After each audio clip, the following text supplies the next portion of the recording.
আল্লাহ, উত্তরা বিমান দুর্ঘটনায় যারা শহীদ হয়েছে মাওলা, তাদেরকে তুমি শহীদ হিসেবে কবুল করো। যারা আহত হয়েছে আল্লাহ, তাদেরকে তুমি নেক হায়াত দান করো। আজকের এই বিমান দুর্ঘটনায় অলরেডি আমরা জানতে পেরেছি 5 জন নিহত হয়েছে। আমরা সকলের স্মরণে আজকে 1 মিনিট নীরবতা পালন করতে চাচ্ছি। সবাইকে বিনীতভাবে অনুরোধ করছি 1 মিনিট দাঁড়িয়ে। ঢাকায় প্রশিক্ষণ বিমান বিধ্বস্তের ঘটনায় শোক বইছে গোটা দেশে। এর মধ্যে নতুন গুঞ্জন ছড়িয়ে পড়েছে একটি ফেসবুক পোস্টকে কেন্দ্র করে। অ্যানোনিমাস মেইন পেজ নামের একটি ফেসবুক পেজের একটি পোস্ট শেয়ার করছেন অনেকেই। সেখানে দেখা যায় একদিন আগে একটি সতর্ক বার্তা দেওয়া হয়। বলা হয় একটি স্কুল ভবন ভেঙে পড়বে, অনেক শিশু শেষ হতে পারে। খুব দ্রুত ভয়াবহ বিপর্যয় আসছে বলেও সতর্ক করা হয়। বলা হয় ভবনের রক্ষণাবেক্ষণ দুর্বলতার ফলেই এটি ঘটবে। তবে কোথায় হবে, কবে হতে পারে এই দুর্ঘটনা তার কিছুই উল্লেখ করা হয়নি সেই পোস্টে।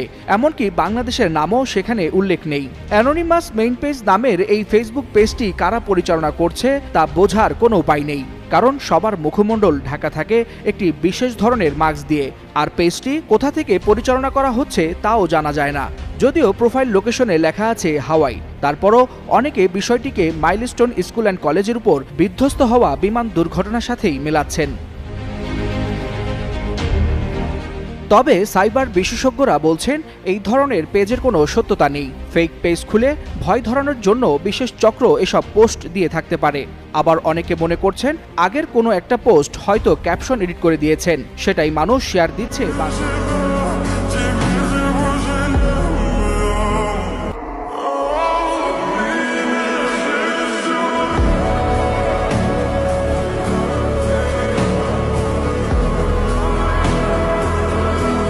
মাইলস্টোন কলেজের যে সকল শিক্ষার্থী বিমান বিধ্বস্তের ঘটনায় মারা গেছে তাদেরকে এই কবরস্থানে কবর দেওয়া হবে।